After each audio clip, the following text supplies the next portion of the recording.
I'd like to call the August 12th, 2021 public hearing to order. Just so that you know, there are emergency exits in the rear of the room, and you exit through the front door of the building down the stairs. If you are addressing the public, just come to the podium and give us your name. We have your sign-ins here. Give us your name and your affiliation to speak to the application. And as you see on the door, if you've been vaccinated, you don't have to wear a mask, but we're all wearing masks, so for COVID safety. Okay, so we have a roll call, please. Chair LaFaro. Present. Vice Chair Affinity is absent. The Secretary is here. Board Member Catalinato. Present. Board Member Long. Present. Board Member Zuccarelli. Present. We have a quorum, Madam Chair. Great, thank you. Can you please rise and join in for the Pledge of Allegiance? I pledge allegiance to the flag of the United States of America and to the republic for which it stands, one nation, under God, indivisible, with liberty and justice for all. Just for the record, number 4, Hampton Business District, Graveski A, PDD, has been rescheduled to September 9th because of a noticing issue. So we will start with the number 1, the Convent of the Sisters of Mercy, Lot 2.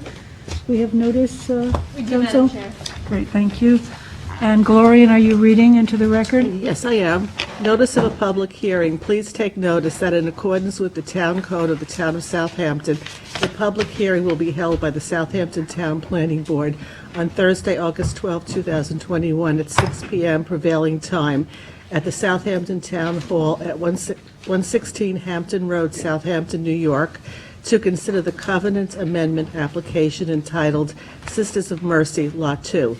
The Planning Board received a request for this amendment of covenants related to the prohibition of subdivision as recorded in Liber 11885, page 525, in connection with the pre-application entitled 325 Rose Hill Road within the R60 zoning district in the water quality high priority area, a New York State archaeologically sensitive area, and within close proximity of town-regulated wetlands, Hamlet of Watermill, 900-115-3-14.2, by order of the Planning Board of the Town of Southampton, Gloria Burke, Secretary. Madam Chair, would you like to call number 2 as well, since it's the same property? Yeah, we might as well. Okay, so who's reading number 2? Craig? Yeah. Yeah. Notice of public hearing. Please take notice that in accordance with Town Code of Southampton, that a public hearing will be held by the Southampton Town Planning Board on Thursday, August 12, 2021 at 6 p.m. prevailing time at Southampton Town Hall at 116 Hampton Road, Southampton, New York, to consider the pre-application entitled 325 Rose Hill Road. This pre-application consists of a two-lot standard plan in which proposed Lot 1 is to contain 70,411 square feet with a 20-foot access strip to Hayground Cove, and proposed Lot 2, a flag lot, is to contain 115,313 square feet with all existing improvements within both proposed lots to be removed on a 4.2636 parcel, which is currently improved with a retreat house and accessory structures located within the R60 zoning district, the WQI high priority area, a New York State archaeologically sensitive area, and within close proximity to town regulated wetlands situated at 325 Rose Hill Road, Hamlet of Watermill. Suffolk County Tax Map 900-115-3, 14.2. By order of the Planning Board of the Town of Southampton, Gloria Burke, Secretary, in the event of cancellation of this meeting, this application, without further notice, will be heard at the next Planning Board meeting. Jackie Bufaro, Chairperson. Thank you. Good evening, members of the board. Brian Locascio with the Adam Miller Group, 2462 Main Street in Bridgehampton, attorney for the applicant. As stated, we're here for a two-part application. First, to request your board's amendment of the covenant filed in 1997, which specifically set forth a prohibition against further subdivision of Lot 2 of the subdivision map. In order for that to happen, it required a public hearing and a majority plus one approval from the board. And in connection with that, we're requesting a two-lot subdivision resulting in two single-family residences within the R60 zoning district, creating two conforming lots.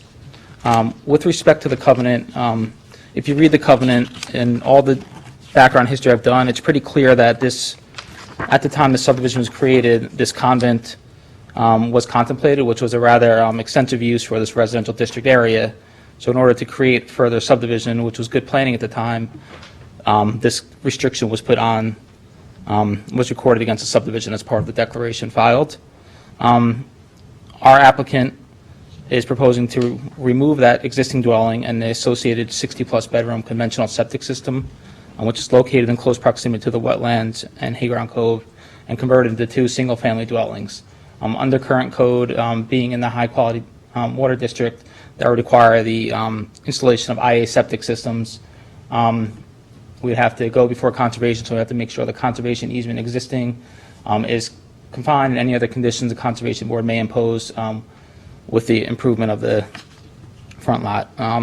As it currently exists, a CO was issued in 1994, which gave approval for approximately 65 bedrooms. What we're proposing is two single-family dwellings, so I think it's pretty clear that it'd be good planning to create two single-family residences within this district. It'd reduce the sanitary impacts, the traffic on the street, just the overall volume of people on this residential neighborhood on this lot. The resulting lots are well within the overall size and density of the lots on the street. They're all in excess of the required 60,000 square feet zoning. It'll meet all the necessary setbacks. We've detailed all the conservation setbacks, and we have a building envelope outside of the 150-foot setback. The pool existing now, a portion of the patio, is within the 100-foot conservation setback, which we would be proposing to remove to restore the 100-foot no building requirement under the wetland zoning.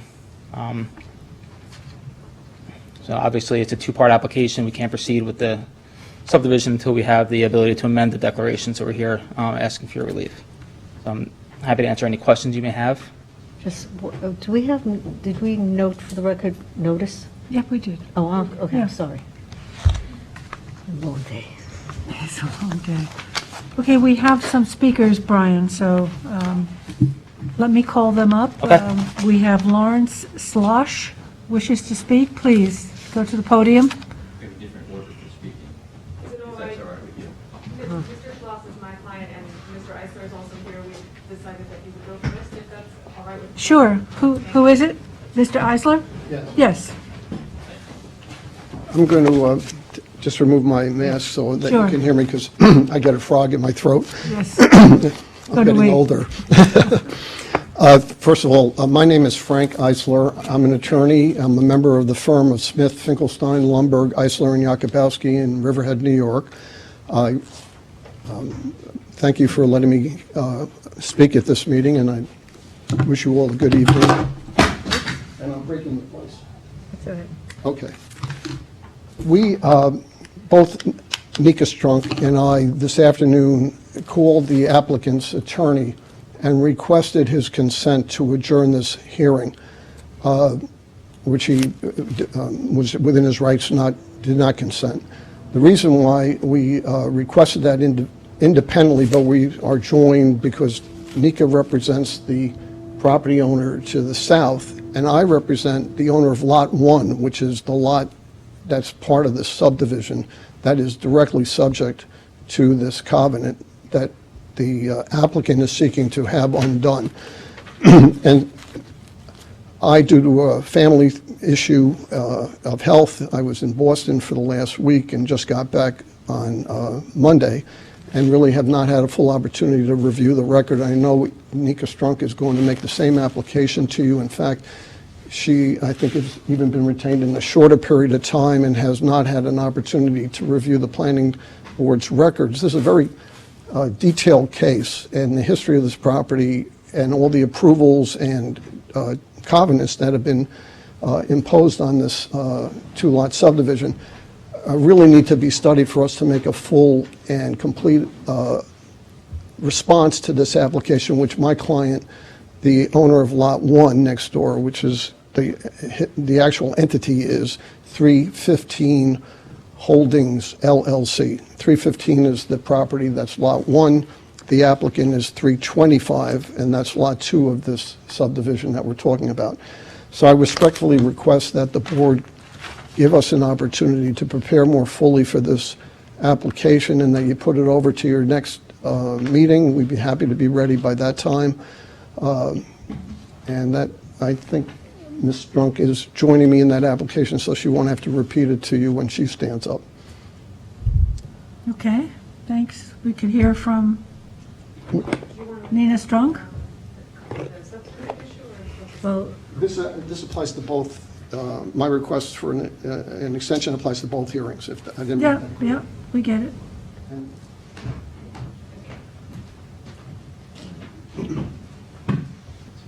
Good evening, members of the board. Nika Strunk, 37 Windmill Lane, Southampton, for the owners of 383 and 395 Rose Hill Road, which are two parcels directly south of the, I'll take my mask off to make it easier, south of the application. 383 and 383 and 395 Rose Hill Road. Everything that Mr. Eisler said about our request for more time, I concur with and echo. I have prepared some remarks, substantively, which I'd like to share with the board, and I think Mr. Eisler will also probably come back and address another one of those as well. But again, I have not had a full opportunity to review. I did go to the planning department today, and I reviewed the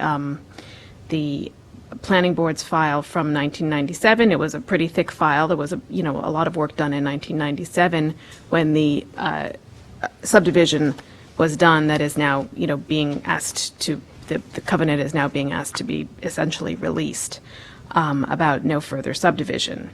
So I just got a couple of hours ago the materials that I requested. I put in a request to the building department. Obviously, the question of what the current approvals are for this property is an important one which we need to look at.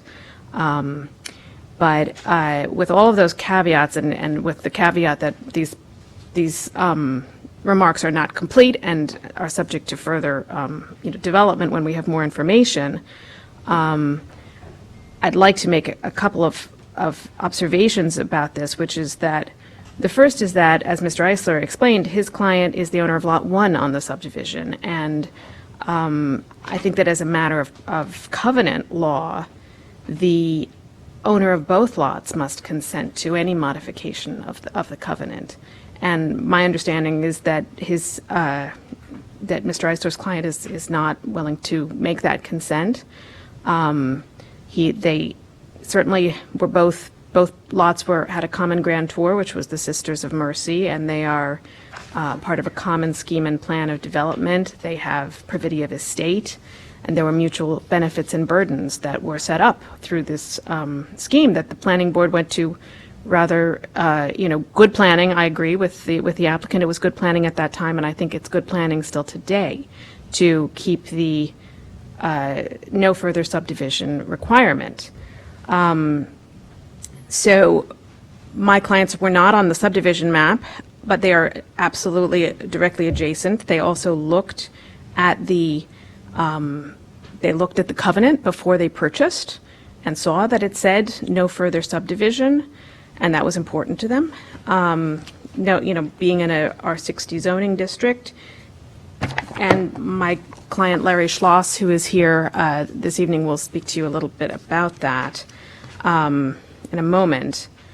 I'd just like to say that as a textual matter, the covenant says, and this is paragraph 2, it says, "There shall be no further subdivision resulting in additional building lots of any of the two lots as shown on the aforesaid subdivision map and as approved by the planning board of the town of Southampton."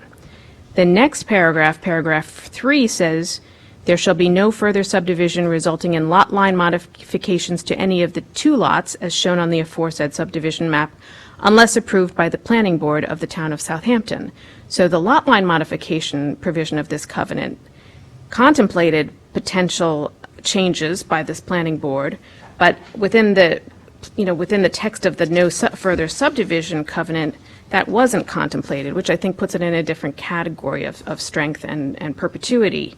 The declaration says, "It shall run with the land and be binding upon the declarant and his successors and assigns, and upon all persons or entities claiming under them, and may not be annulled, waived, changed, modified, terminated, revoked, or amended by the owner or subsequent owners of the premises, unless and until approved by a majority plus 1 of the planning board of the town of Southampton or its successor following a public hearing."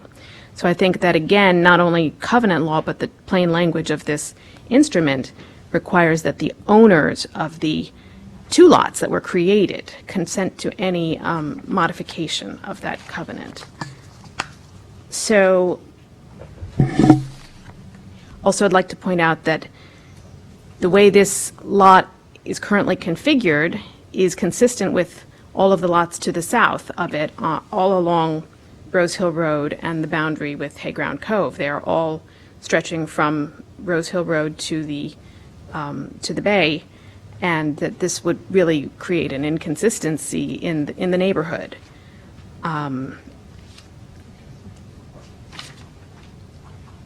Now, I understand that the applicant said that there was a CO from 1994 for a 65-bedroom unit. My understanding is that that CO was issued in 1994. That was prior to the 1997 subdivision.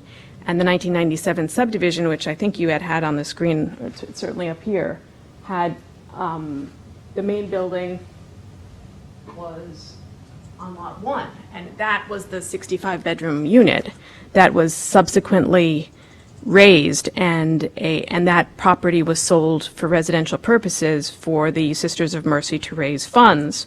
And then a new structure was built thereafter on Lot 2. And again, I have not had an opportunity to look at the planning file yet for that. But I think this needs to be hammered out, figured out what exactly is the use that is permitted, because there is an argument being made that this is going to be a massive environmental benefit to get rid of the existing use. And that's really not consistent with my client's experience living next door to it. So I'm not saying it doesn't have approval to be a large structure with many bedrooms. I believe it does, as far as I know, although I haven't seen it. But as a matter of fact, and my clients will give you a little bit more information about this, there really has been very, very, very little use of the Sisters of Mercy Retreat Center. There were 3 elderly nuns who lived there until recently, and they occasionally had larger groups in the summer. But certainly there was no traffic issue. There was probably less effluent than there would be from 2 single-family homes, less impact than there would be from 2 single-family homes. So, that needs to be considered, I think, before this board really throws aside what was done in 1997.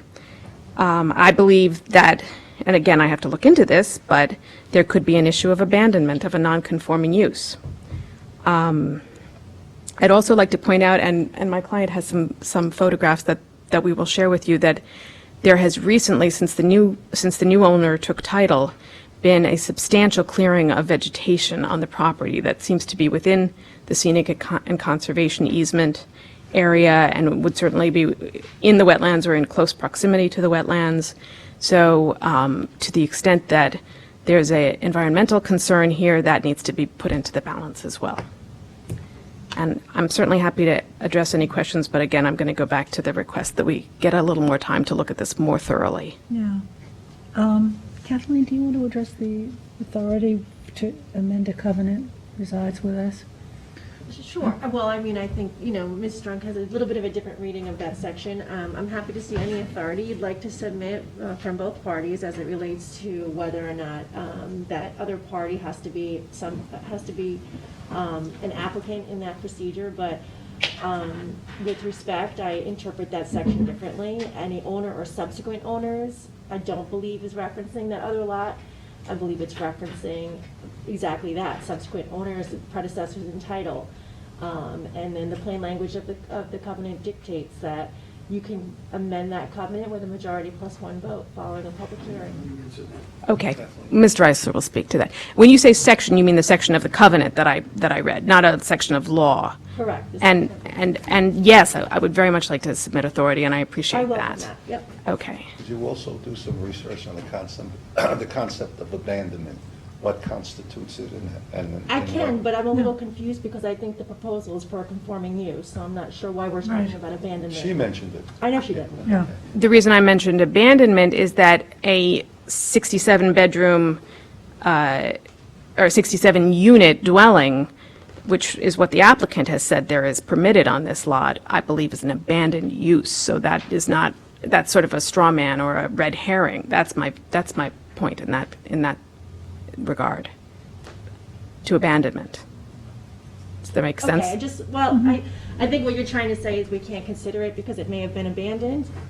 No, I think what she's saying is that any argument that, if I may, any argument that it is an environmental improvement is a red herring because that use has not been used for so many years, to now use that as an argument to say that there's an improvement to the environment by getting rid of this use when the use has been gotten rid of by the lack.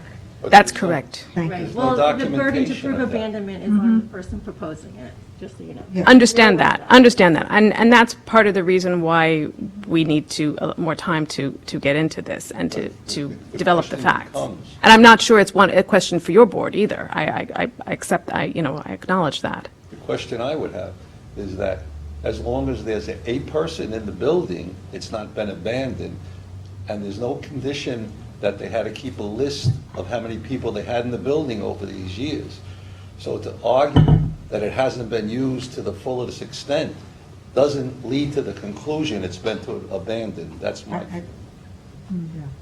I'm not sure I would agree with that. I think I it's a know. question of law and also a question of fact as to what exactly has I happened. think you're right. It's not a question that we have to deal with. I agree Right. with that, too. But you do know that the authority to amend a covenant resides with the planning board.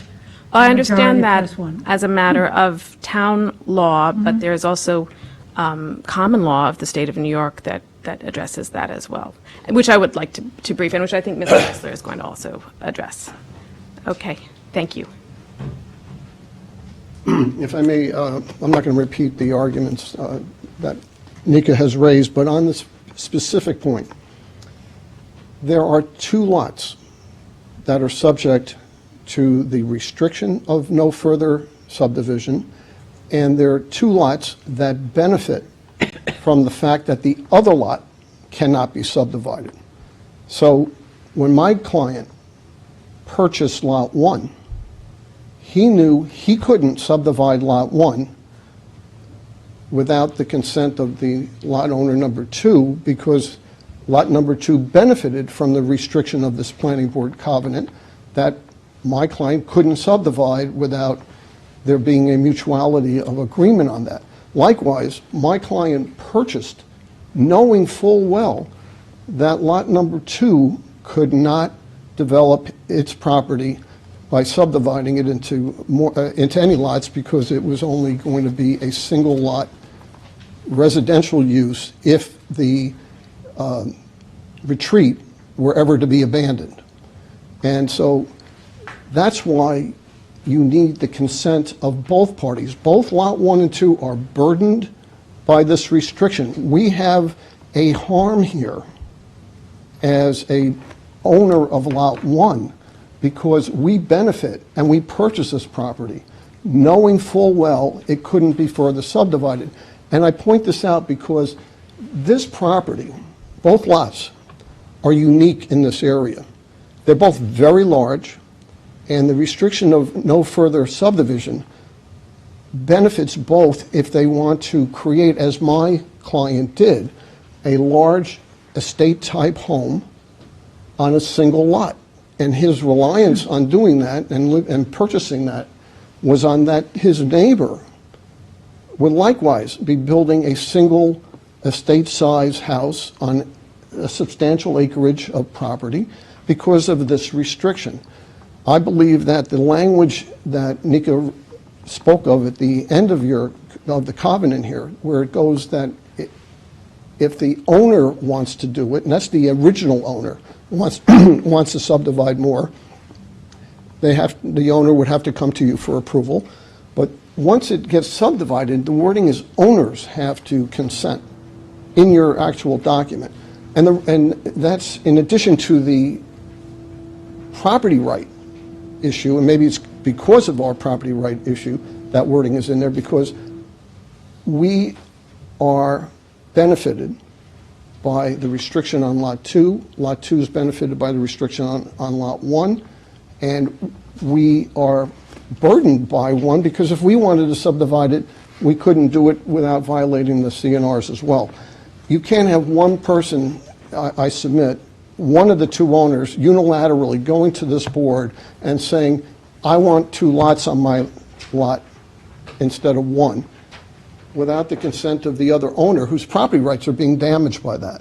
So I think that's a very real issue here, and we have very real standing to object to that because of this. And I think, and I must tell you that my client is very strongly opposed to this, because his whole plan was to have this, and he has a very large home. He pays $92,000 in real property taxes for this house. And his expectation was, when he bought under this covenant, was that his neighbor, if the covenant ever sold their property and the person decided to operate a single-family house on there, put one in there, that it would be constrained and be an estate house to fit the same character of his. These 2 lots are like a unique little environmental island there. When you look at the surrounding property, on the other side of Cove Avenue, to the north of our property, Cove Avenue is directly to the north, there's small lots there. You know, in a cluster, not a cluster, but in like 6 lots imposed there in a dense way. Across the street, Rose Hill on the west side, have very regimented, smaller lots also in a very dense way. Our side, we have these very large lots, and this board, we believe prudently, imposed this condition that there be no further subdivision on it. The bottom line is that the expectation and the property right we have cannot be just unilaterally denied by the owner of the lot next door. And we submit, not only under any case law, but under our own property rights here, that we have to consent to this, and if we don't consent to it, it cannot be granted. And so on that issue, in terms of the actual merits of the subdivision, I really wish we would have an opportunity to have to develop the facts on that. But I think this is a threshold question that this board will need to decide on before you can proceed. But you'd have to submit something. Ask them to submit briefs on the issue before the next hearing. And I'm sorry. Excuse me, Mr. Eisler. I'm sorry. So that we're not just repeating ourselves. Yeah, I agree with you. And if I may just add one more point, this is not a situation where there's a covenant that's been imposed on one lot, a single owner, and, coming to you and saying, please give us a majority plus 1 vote to relieve me of that constraint. Yeah, no, we hear you. Thank you. And what I want to say is that if we do leave it open, we'd require you to submit some briefs, some information to us, to council, and to the board, so that we're not rehashing, but moving forward. Okay, so, and you have to do that before we schedule the next hearing. Okay, we certainly will do that, and we appreciate it that you would consider extending the hearing. Does beyond Mr. today. Schloss want to speak? Sure. Please?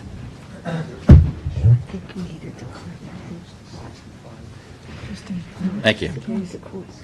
My name is Larry Schloss. I live on the property to the south of that. I live at 383 Rose Hill Road and also own 395 Rose Hill Road. Excuse me for 1 second, sir, Sure. because there's a lot of talking here that's disrespectful. I'll wait. Okay, so just if you can wait, because we're trying to I- figure out I where we always are. remember how to- No, I'm trying to figure that out also. You know, go ask but, Kathleen? could you just, Hang on for just a Hang sec, on a okay? No worries. I'm sorry, I wasn't meaning that we were being rude, I just didn't want to not hear him.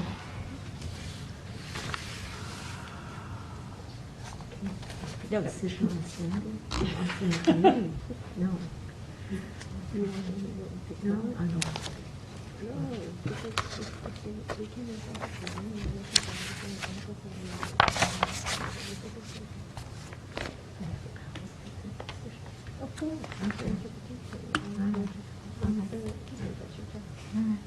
Okay. Sorry, I just All right. wanted to Okay, speak with counsel. resolve it. Okay, Mr. Okay. Schloss, yeah. Great. My name is Larry Schloss.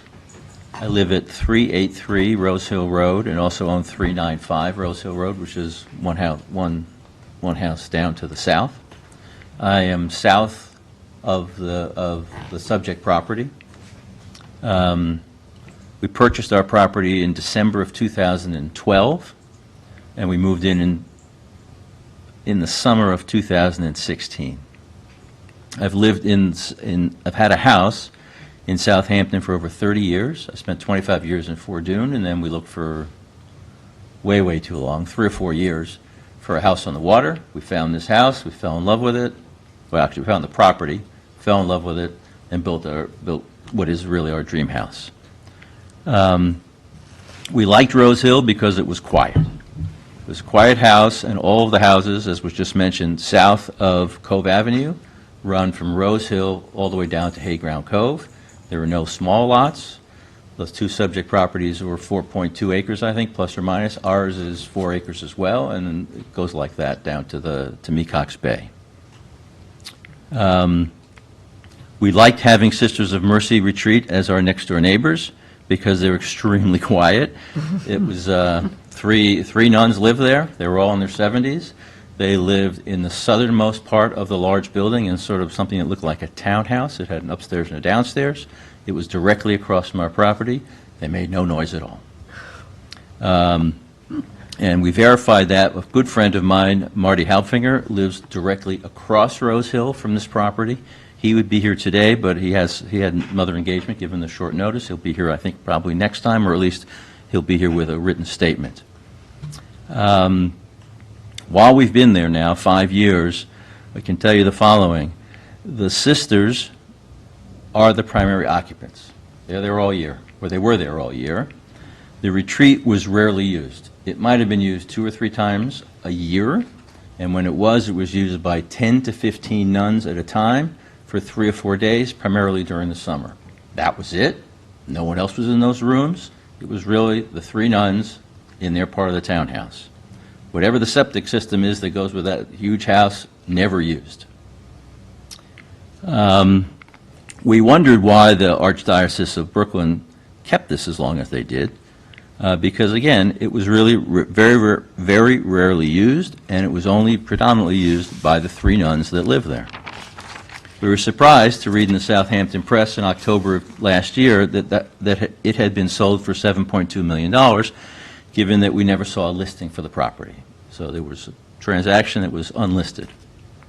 We were even more shocked when we were having Thanksgiving out there to hear noises, the noises of cranes and bulldozers wrecking the wetlands. They wrecked them, they had excavators, they had chippers, and they completely ripped the thing apart. I have some pictures to show you.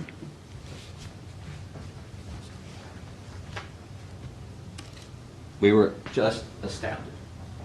If I can pass them around. 2 pictures. Is that where the building was? No, this is the wetlands. Is the building still there? Yes. This is supposed to be 225 feet of environmental conservation. This is the second one. So there's two, they kind of look about the same. One's a close-up of the other. But there's a conservation easement that was part of this negotiation when they separated that property into two pieces. And the conservation easement runs across both lots, Lot A and Lot B. But this is on the Sisters of Mercy property. As you can see, I can tell you what was trees and shrubs destroyed. Again, 225 feet from the water to I guess, the rest of the property is the easement. Yeah. And the easement is mentioned in these documents that you're talking about. Did you report this to anyone? Well, these are new neighbors. We're not quite sure. I left an anonymous phone call, to be perfectly blunt, with Marty Shea, and that was about it. I figured these are new neighbors. I'm not supposed to get in fights with new neighbors. It just didn't seem right, and the damage had been done. Do we know how recent these aerials are here? That's 2021. That's this year. I can tell you the trees aren't back. The shrubs might have grown up, and the weeds might have grown up, but there were trees there that are no longer there. And if you go back or Google Earth, look back a year or two, you'll see exactly what I meant. Well, I can see the stumps in the There. photographs. Yeah, I mean, you can see what was, anyway, it took two or 3 days, and it was a lot of noise, and it was during Thanksgiving, and there was no notice. And we dealt with Marty Shea when we did ours. It took us 3 years to get our wetlands planted and done correctly, and we did them correctly, and we respected the land. In fact, it's the first time now, in the winter time, we could see Hayground Cove from our second floor looking north. We never could have seen Hayground Cove looking north because the trees were there. Their trees were there, but their trees don't exist anymore. So we were even more surprised when we got this note a couple of weeks ago about subdividing, because we had looked at it, and we did take comfort when we bought our house that it would never be subdivided again. So we were a little surprised when we got that. And we understood that when we bought the house, or bought the property, we realized it was a sort of an old, broken-down retreat. At some point, someone's going to bulldoze the thing and put a nice big house there, or not a big house there, and we'd have one neighbor, one property, and that's life, and we'd have 12 to 18 months of construction noise, but, that's how it is. So we understood that. And we understood also that probably one new neighbor is going to be louder than the three sisters were. The problem with subdividing is there's more into more than one house, is then you have more than one neighbor, and you have more than twice as much noise. So we look at it and say, well, we had the three sisters, they were quiet, there were a couple of weekends, there might have been 10 to 15 nuns, who also not the noisiest collection of people. That's where we went from, and now we'd have two neighbors with two pools, two sets of people doing what they're doing. But my guess is, what's not in that plan also, is they probably would like a dock. They'd probably like two docks.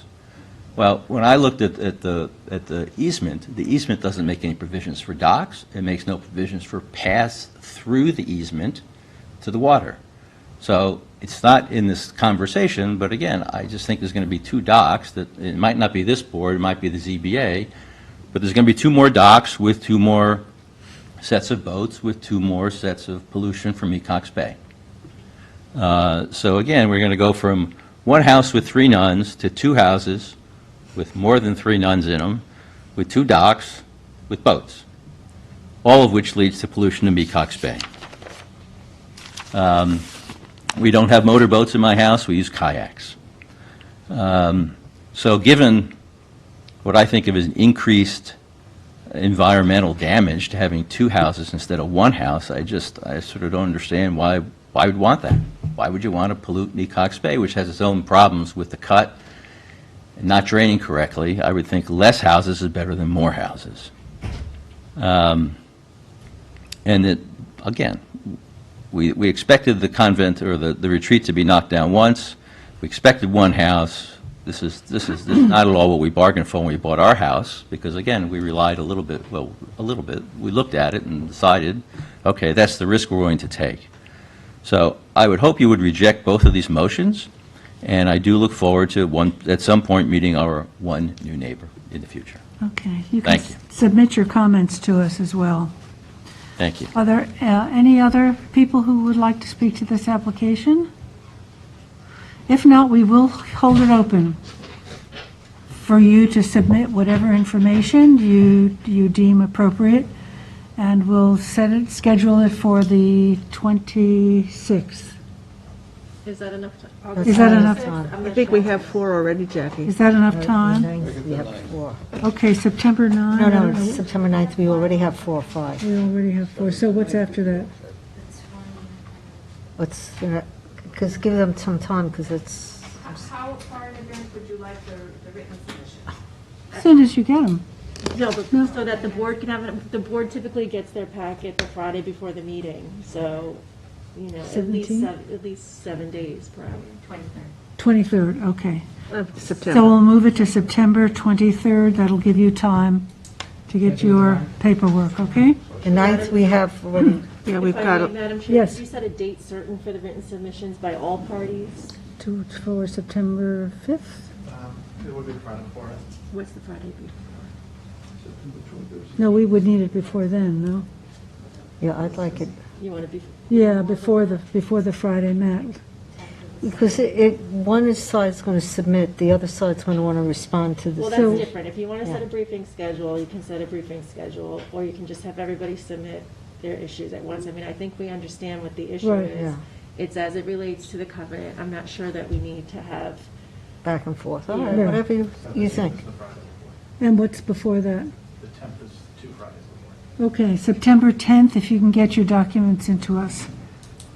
all parties, September 10th by 4 PM, please. Good idea.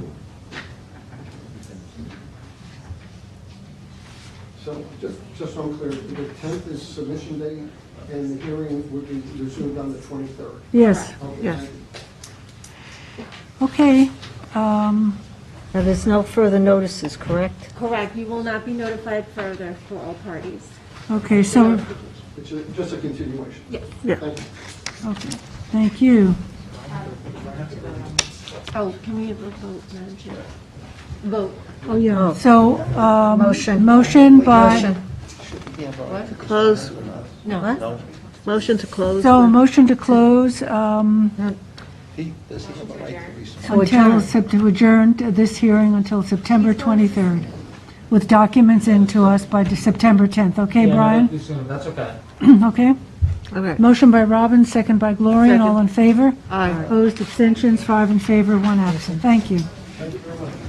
Moving on to 830 County Road 39, formerly I'm sorry, Bellringer. Madam Chair. Yeah. Patty pointed out, because there's two, numbers 1 and 2, you have to make the motion a second time. Second time? So moved. I'll make the motion, the same motion for the second. You got it, Patty?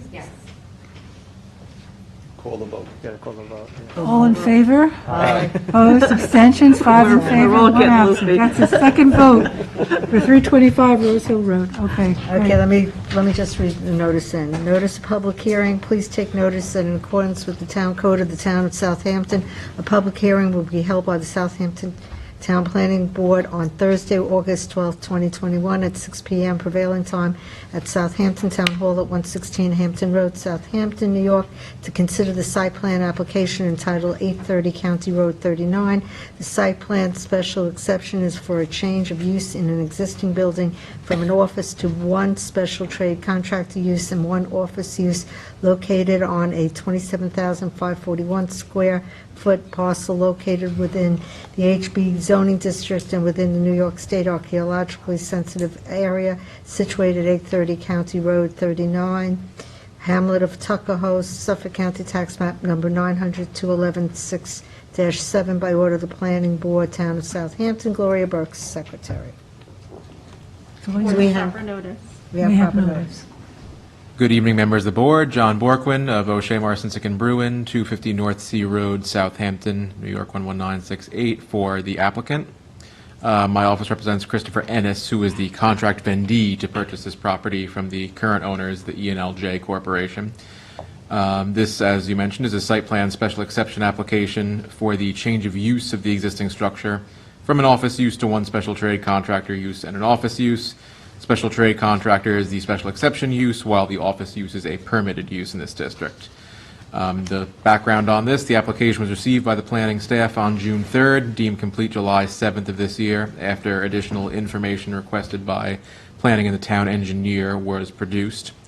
Subject premises is an approximately 28,000 square foot irregular shaped lot fronting on the south side of County Road 39, roughly 270 feet west of its intersection with Tuckahoe Lane. The premise is immediately west to the shopping center with the Bottlehampton liquor store in it. This lot has sufficient lot area to host both uses, both special trade contractor and the office use, as well as sufficient parking spaces as shown on the site plan. This property has zone driveway and curb cut out onto County Road 39 and also has access to the rear of the property via a right-of-way to the east. Property is served by a public water main which exists. Very minor upgrades are proposed to this site. Cross-access easement to the west, the Bottlehampton property, if you will, is depicted on the plans and is proposed. Some new drainage structures to comport with the town engineer's requirements are proposed, as well as new privet hedges and fencing, as well as a very minor reconfiguration to the asphalt area in the front. The background of the land itself, property is currently improved with a little over 3,000 square foot building, which was erected in 1977, initially as a model home. Since 1995 up until recently, it was the headquarters of the Bellringer Alarm Company. There's an existing metal shed very to the south of the building. To the front of the building is the asphalt driveway and parking area with some grass lawn sections, and to the south is a gravel parking lot area. This property has been commercially zoned since 1957 and is surrounded by other well-developed commercial properties. There's a gas station next door, pool service company across the road, and the Bottlehampton Shopping Center to the west. Of note to this board is that the special trade contractor use will actually be a less intense and less traffic generating use than other uses which are either permitted or allowed by special exception in the zone, such as a school, various classes of retail and wholesale stores, bars and nightclubs which are allowed in this area, special exception, and fast food restaurants, which also would be, in theory, allowed a special exception. This is a Type 2 action pursuant to SECRA. Statutorily, there's no environmental impact. So I thank you for your consideration, and I welcome any questions. We've seen this, on the board. Any questions? Does anyone wish to speak to this? Okay, if not, I have a motion to close with a 10-day written comment period. Motion. Motion by Gloria and second by Craig. All in favor? Aye. Aye. Opposed, abstentions, 5 in favor, 1 absent. Thanks very much. Great, thank you. Have a good evening. We're moving on to Sherwood St. George. Do we have notice, Council? An adjournment, so we have a new posting, yes. Yeah, good. And who's reading this? Do we have? You don't have to reread it. Oh, it's redone, okay. Daphne, yeah. Hello. Hello. Daphne Vaughn, Surfside Environmental Planning, for the applicant, Sherwood St. George. So a few weeks ago, I was here to discuss the two-lot subdivision on the 3.28 acre vacant parcel in Queog. It's fronting on 2 private roads, has really only access to St. George Place. So we have 2 flag lots that we're proposing. At the last meeting, I had noted that we were getting a reapproval of the health department, and that was pending. That was completed on July 30th. I received those paper prints yesterday, and Matt has them in the file. I submitted an electronic copy to Jackie on Tuesday, so that is squared away. Also, the board had asked for me to resubmit the easement documents because there are 2 easements on the southern and the south eastern portions of the property. Because I think that Yeah, it was you strange. wanted to know Yeah, they were, the language Yeah. speaks to basically maintenance of, there's a fence on that southern one, and then there's a brick wall and a stone patio. It's basically to allow for maintenance of those structures, but to state that there's no taking of the property, that the property's meets and bounds are. It was a boundary line agreement. Yeah. I've never seen a boundary line agreement done that way. I know. I stand We're both corrected. the I same. never saw that before. Yeah. I saw that too. Yeah, it was very strange. So this is a final application. Those were the items that you were seeking. We have now provided those. And if there's any other issues or questions to be addressed, I'm here. Any questions from the board? Does anyone want to speak to the application? No questions, no public? We'll close with a motion for a 10-day written comment period. Motion by Gloria, second by Robin, all in favor? Aye. Opposed, abstentions, 5 in favor, 1 absent. Thank you, Daphne. Thank you, A motion- Daphne. It's only 7. Motion to adjourn Motion. by Zuccarelli, second by Robin, all in favor? Aye.